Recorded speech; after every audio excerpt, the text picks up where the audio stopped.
10, 15, 50 crores of business, and you are happy with that. I said, you are lacking ambition, you are just happy with these 40, 50 crores, and that's about it.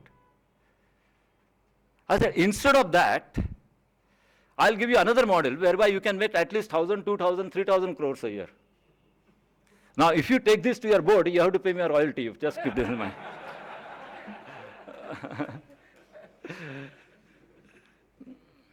I said, the model is this. You don't charge any fees at all to any of the students. So they say, then how do we make money? I said, don't charge any fees, and you admit students completely free of charge, and moreover, even look after their books and boarding and lodging and everything. But take a very rigorous test to see their research potential. And let them, along with studies, engage in research. Some of them will come out with new products. Some will fail. Some will come out, fail in terms of producing new products, but some will come out with new products. Some of them, you register an IPR for them. Some of them will become global brand names, because if every institution is producing so many products, some are bound to hit the global, and you will make billions and billions of dollars out of that. You share the IPR, you take 80%, give the student only 20%. And still, you will be, student will be happy and you will be very rich. And this way you can earn 1,000 crores, 2,000 crores, 5,000 crores. But I said, but you people are not capable of thinking behind 10, 20 crores, that's a problem. Since we have a friend from Israel here, in northern part of Israel, I have a friend or an acquaintance called Steph Wertheimer. You may be knowing his name. Steph Wertheimer is an Israeli businessman, an industrialist. He single-handedly produces 10% of Israel's GDP. So 10% of his salary is coming from Steph Wertheimer, from the taxes he is paying. So he produces 10% of Israel's GDP single-handedly, maybe 12%. Now what Steph Wertheimer does, he has created an industrial estate called Tifan Industrial Estate in northern Israel. And there, anybody who has an idea to produce a new product which can stand international competition, he gives them full support, free of charge. He'll give them an industrial unit in the Tifan Industrial Estate.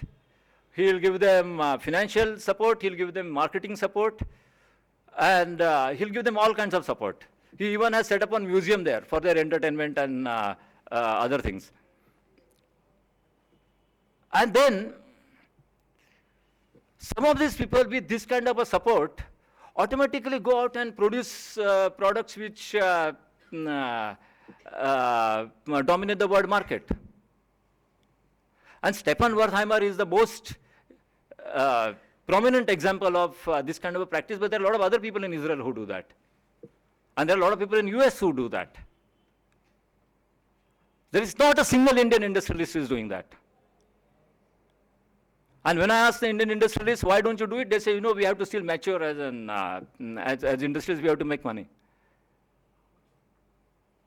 So I have an acquaintance in China. He was selling garments, chaddars, bed sheets to New York. And he reached a turnover of $600 million. And he thought $600 million is a big amount. I don't want to waste my time in producing these bed sheets anymore. And so he created a laboratory from his own money for nanotechnology and to produce new kinds of paints. And and within a year or two, he succeeded in producing paints which cost only 5% of the international market prices of the best paints that are available. Only 5%.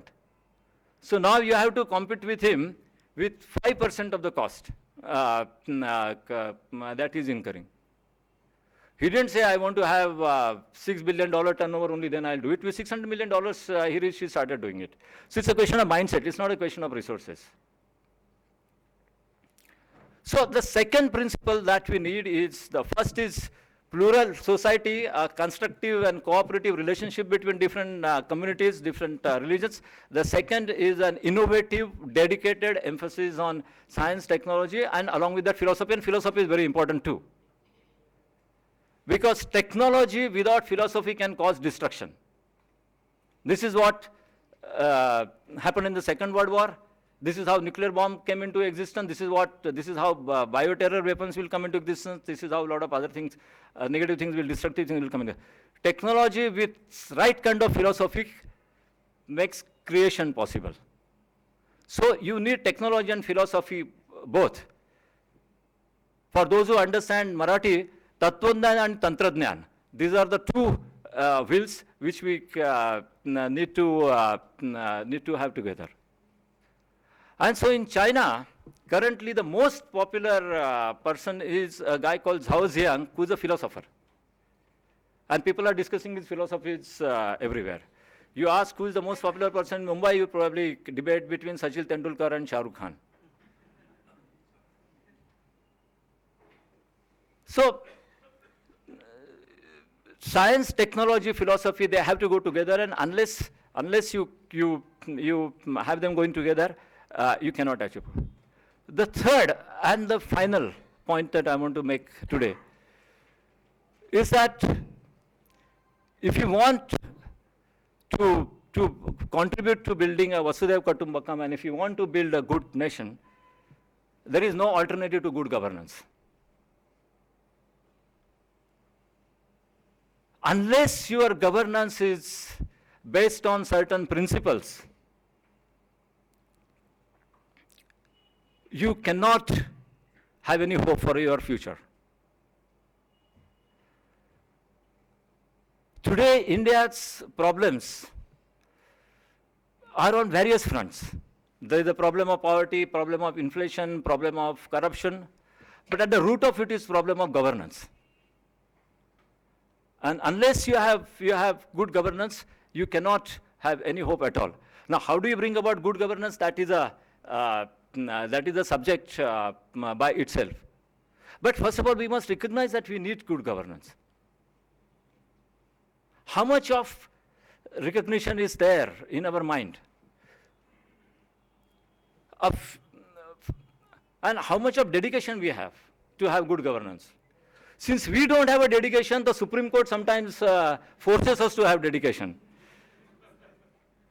So about a week or two ago, I may be wrong about the date, Supreme Court came out with a verdict that the politicians who are in jail cannot be in the parliament.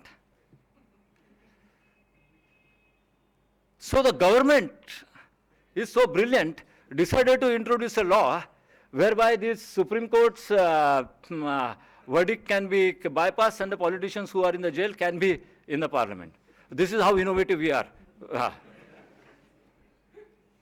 And there was absolutely no protest from anywhere in the public. Every time a woman is raped, we go and protest out in the streets, and we must. We cannot allow the women of India to be raped. But the whole society of India is raped by government's decision to neglect, to override Supreme Court's decision, and we are completely quiet.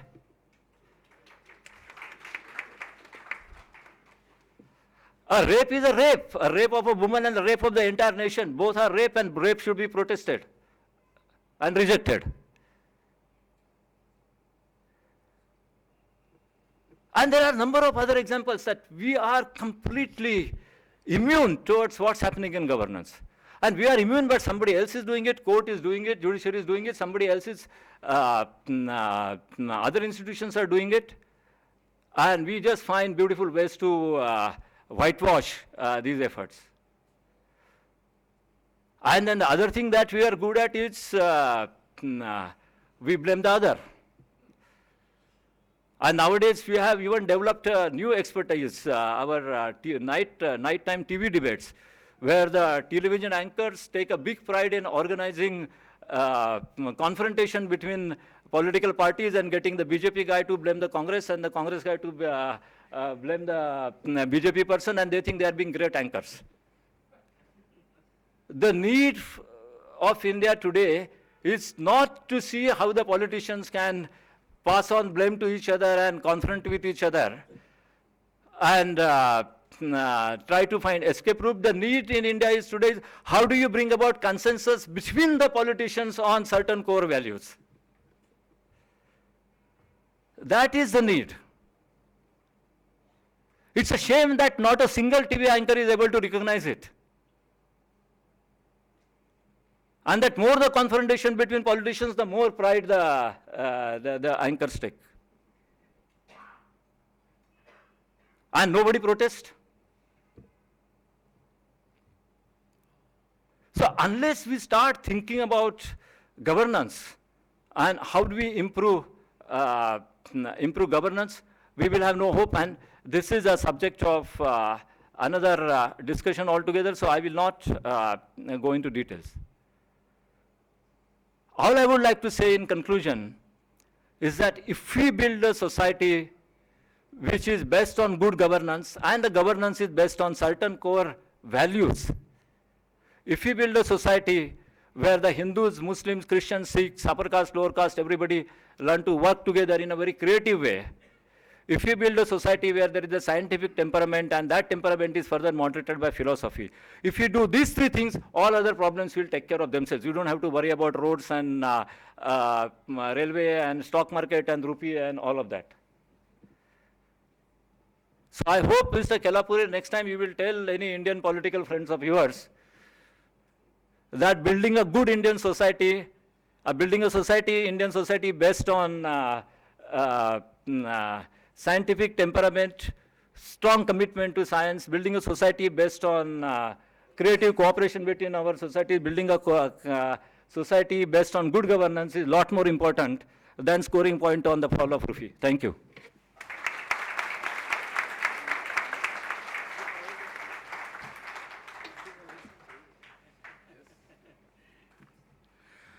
I'm sure we should have another round of applause for this great keynote address.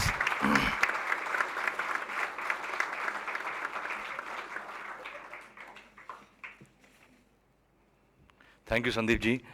I'm sure we have all learned a lot today. There were some very important keywords that I will go home with. Creative and construction cooperation, Swami Vivekananda's universal acceptance and tolerance of all religions, speed of light, neutrinos, and what was the damn issue? Stefan Goldheimer, innovative and constructive use of science, technology, and philosophy, good governance, principles, and finally consensus between politicians, not debates and arguments. Now it's time for a short 10-minute question-answer session. Whoever would like to ask questions can please ask our volunteers. They can please pass on the mic to them. Please introduce yourself and also please let us know whom you are addressing the question to. My first question is to the Honorable Speaker who gave an excellent presentation. In spirituality it is said that a life comes from life. Do you think ever we'll be able to produce life in a laboratory? Practically it is impossible. My second question is, do you think you will be able to preach good governance to our Lok Sabha and Rajya Sabha members? And number three, you said that we need a good governance, and do you think you will be able to preach this foolish UPA government good governance? Thank you very much.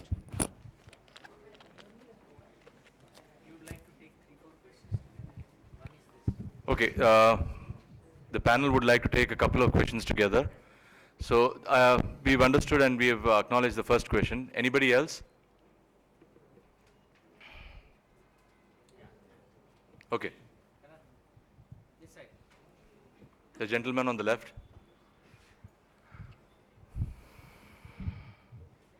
Hello, my name is Vikas.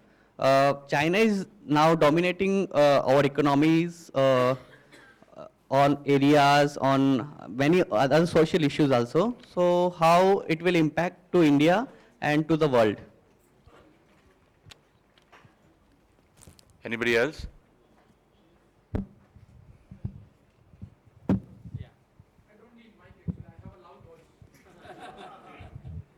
Myself, police. I have only one question: how we can decide which government is best, either UPA, either NDA, or any other government? Because in last 50 years history, I am continuously seeing from my first generation also, we all are suffering from this government. So I don't think in next couple of years we will find a good government. So please suggest what you have an idea. And I respect Sundeep sir also. I was continuously listening her speech, and I'm respecting a lot of to you. But in terms of my opinion, I'm thinking we cannot come up with this kind of soup. So you suggest how we youth can do a better way and how we can come India to dominate entire country, because all new innovations comes from India only partly, and we are dominating by entire world. So how we can go ahead with entire other countries? Okay, can we take these three questions at least? Yeah, I've just one final question. Can One I more just put question. in one question? What do you think we should do? Because a lot has been spoken. If I want to do and follow the teachings which you have given us, whatever three. Yeah. So any body or any association or any collaboration between different countries, how do you want? I am a whatever. I am a student. I am a banker. I am a government servant. Whatever. So as a citizen, what do you think the 3-4 steps we should do from now onwards? I should do, so that I can we can work of what to prosper the technology or philosophies or whatever you have said. The research, promote research and all.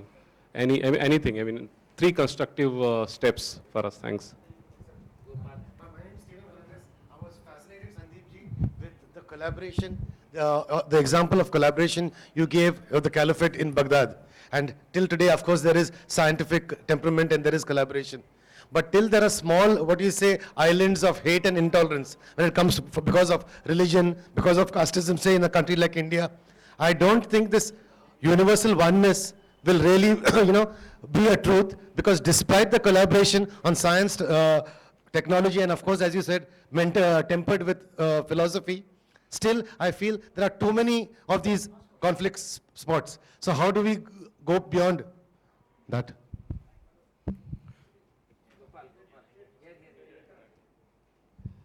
All right, my question's simple. Israel is one of the few countries in the world which has successfully kept its spiritual and old tradition and modernized, and successfully modernized. One of the few countries which has been able to do that. India, we are not able to keep up with our Indic spiritual traditions. We are modernizing, but we are giving up on our spiritual traditions. So that's the question. Last question, please. Last question.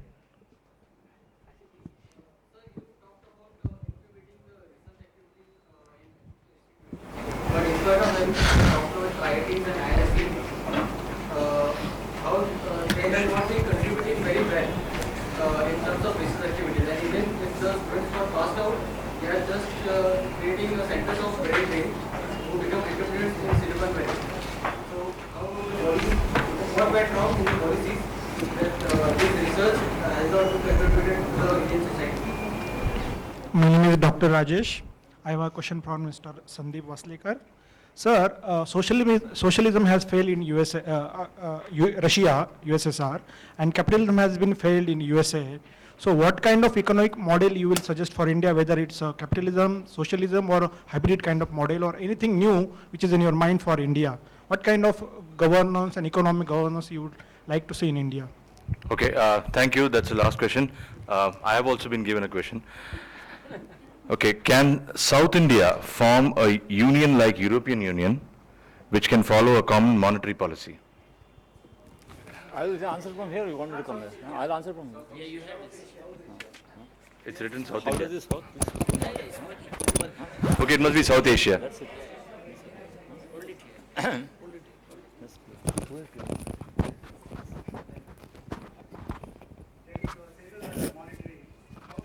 South Asia, okay. It's correct, it's South Asia. It's Southeast Asia, sir. Okay, you want me to answer now? Yeah. Yeah.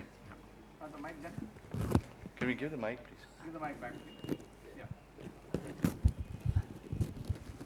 Okay, there were some questions which had a very common underlying theme, which is how do we improve governance and what is that we can do about it.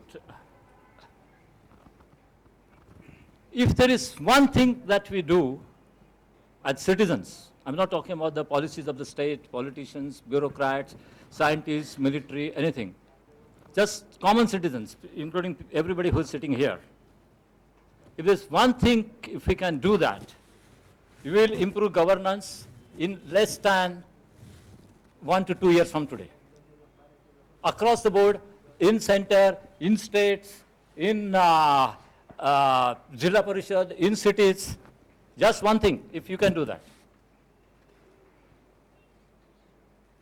And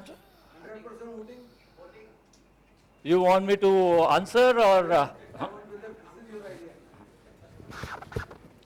So there is only one thing